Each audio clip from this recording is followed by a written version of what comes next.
Here's this versus that Sony keeps deleting. But Sony, stop deleting it. It's a review of 2 shows. Goodbye. Bye. You don't really need to say goodbye because the video continue. So enjoy the video. So today we have versus. So Rurouni Kenshin. We'll start with Rurouni Kenshin. We watched that one first. Rurouni. This came out in 1998. 1998, yeah. It's on Netflix. You straight away said you liked it when we were watching it. But that was when it looked really dark. The soundtrack starts really dark and then just goes into happy fun time it sort of thing. Not to throw my cards really early on, but it kind of lost me. I kind of lost all investment into it. Straight away. Because you were like, oh, this is going to be like Berserk. It's a bit Berserky. Yeah. One thing that I did mess me up was, like, I thought it was, it said 150 years ago, this evil warrior called Batosha or something, who goes around and kills the man killer or manslayer. Apparently goes around and kills loads of people. But 110 years ago, I was thinking to myself, I was like, is she saying that like in nowadays? She's telling the story, and this is the story of him. But it was actually turned out to be the main girl who was in it throughout the whole thing. Yeah, it was 140 years ago. How was he around then? I thought he's like a. What's it called? His child, a relative, a descendant. Yeah, that might be. But he's learned the style. That might not be bad a shot. The style, the fucking style. The styles. Thing. I like the styles thing. You don't like it. Basically, there's some, but everyone wants to be Batoshi, I guess, or pretends to be Batoshi because obviously he's so famous. He's so famous, yeah. So get some guys running around the town, killing people with.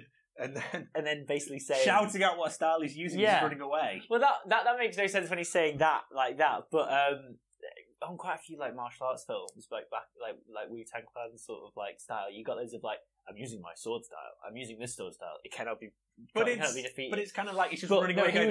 Don't forget me. That was obviously like, it's like running around just going, my name's John and I was the murderer today. Yeah, no, it was really stupid. Straight away we saw his reverse sword. Yeah, well, just that this whole thing is very, very easy sort of to put across. There's a wandering swordsman. There's some girl who runs a little like dojo, I guess. Yeah. And then there's a murderer who steals her style, or who used to work, who used to be a student or used to work. Yeah, used to be a student there, and he got his thumb hurt. Then got his feelings hurt, and he went off for 11 years. 11 years. I've waited 11 years, and then came back and beat up a girl. Just beat up a little girl that was staring at her. He sort of pretended to be like an absolute moron the whole time, the main guy. Yeah, Wanderer, I think they've mainly called him, yeah. He was a bit like the Columbo of Samurai. He was just like, I'm a fucking idiot, but I've never used this sword. Yeah, it was just really dumb. It's like, why would you carry around that sword if it was broken, you fucking idiot? Yeah. Well, and then he ends up basically fighting the not real Batoshi. Yeah. And then is he Batoshi? Oh, potentially. It's all a bit up in the air. Turns out he is. But he says he is. No, he says that's he is. The thing. But I feel like it's like the great Dread Pirate Roberts. Yeah, like he just got passed along. Yeah, passed along. It was back and forth from like serious to like jokey. And obviously they're all like that, but it was like proper. When I was watching it, I was thinking, oh shit, this is like Pokemon when they sort of just go, and it's like weird eggs for eyes. There was a lot of like, bloodless killing, but then you realise he's actually, he basically, half of it, one side of his sword is blunt, so he just knocks everyone out with his supersonic speed sword, and then hits them on the back of the head by the looks of things with his other bits.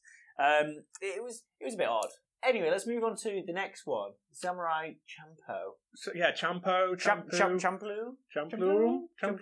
This was much better. This was loads better. It was basically Cowboy Bebop. It was the most Cowboy Bebop thing I've ever seen. Yeah. And then we realised that the main guy is the guy who does the voice of Spike Spiegel from and Cowboy also Bebop. Just the colour palettes was so similar to Cowboy Bebop. Yeah, and the kind of, the music playing a massive role, the soundtrack playing a massive role in the sort of, the style, just having like bass lines and stuff behind the fights, which is... felt like, and I don't know, it felt like a lot like, as you say, Cowboy Bebop, but then also it felt like this thing called Boondocks, which is done by, I think, Adult Swim. I think they did that. But then it also made me think of Devilman Crybaby. Yes. The art style is really similar to that. It's kind of funny. In the way they're sort of like standing over them and... Yeah, I'm trying to think what the style is, because it's...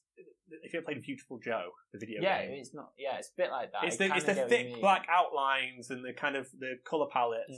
But I know I much preferred it. But the only thing that kind of started to piss me off was the remix. It's like... Yeah. But I did like it how they go the previous day and then it...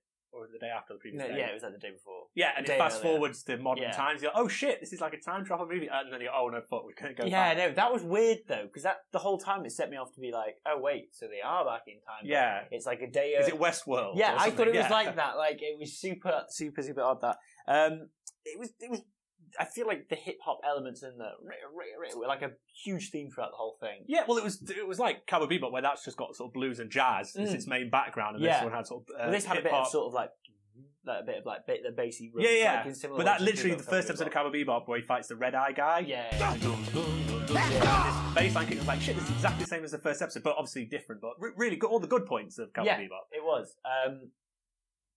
It looked like it had very heavily influences from American culture, as in like it seemed like a Western anime. Yeah, but it did. But it was obviously made all by. It was made by Japanese people, but it seemed like it was like a Western anime that sort of just saw that people had been inspired by like kung fu films and like old samurai films back in the day, because it was super like Wu-Tang Clan. It was was like they used a similar soundboard from it. Yeah, it was. To be honest, because that was 2004, I think. It seemed a lot more modern than. Yeah, the other one was 1998, but but it seemed like a huge jump. It seemed much more like nowadays. If it was made, now. If it had said it was the guy who made Devilman Crybaby the year before, I'd have gone, okay, cool. It hasn't aged today. There was a couple of things that had aged, like obviously the guy who looked like the cross between Neo and Trinity, and was basically just like, hey.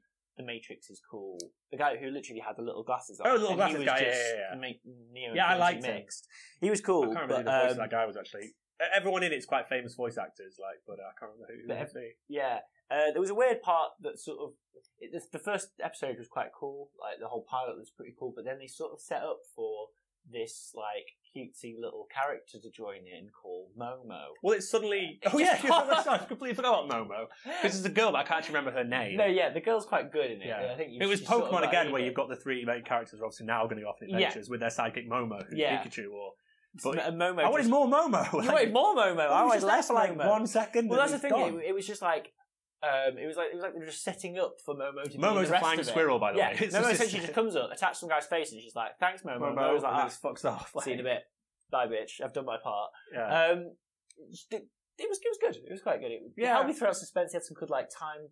I liked it. It was a bit. I don't want to say like Tarantino, but it was like, this is happening here, this is happening here, and it's all going to kind of link together. It's like, oh shit, that's what's happening. Yeah, but I like that just the annoying intercut of just like yes, I can't do DJ noises, but real blood is a big thing. No, I don't mind. I don't mind bloodless fighting as long as it's cool and it's done in an interesting way, but it just wasn't that interesting. It wasn't done in an interesting way. It feels like the other guys, Samurai Champloo, did it loads better, but then added some blood in there. Yeah, with Kenshin, I had to look up what it's called. Kenshin, it had like kind of basic anime stuff where it's like as soon as the girl was in the bath, I was like, well, clearly the guy's going to somehow fall through the roof or peek through the window or something, and he ends up thinking she's killing herself by drowning herself in the bath. Oh no, I've seen you. Yeah. Sort of half like wrapped up tits. He's got to go and live in the attic. She just puts him in a prison. She puts him in a literal prison. It didn't offer anything to me. It wasn't like that. Whereas I really like Cowboy Bebop. I know you've not finished it yet. You need to fucking get back on that shit. But this felt like just moving the time period of Cowboy Bebop. So on this episode of Versus, it's Samurai Champloo. Champloo. Open that bottle of Champloo. Oh my god, some Champloo. I'm not driving it. Yeah. Is that sake? I thought it was vinegar. It is vinegar. No, so yeah. Anyway, thanks for watching. Bye-bye. Sayonara. ステレオが部屋を出た。ウォークマン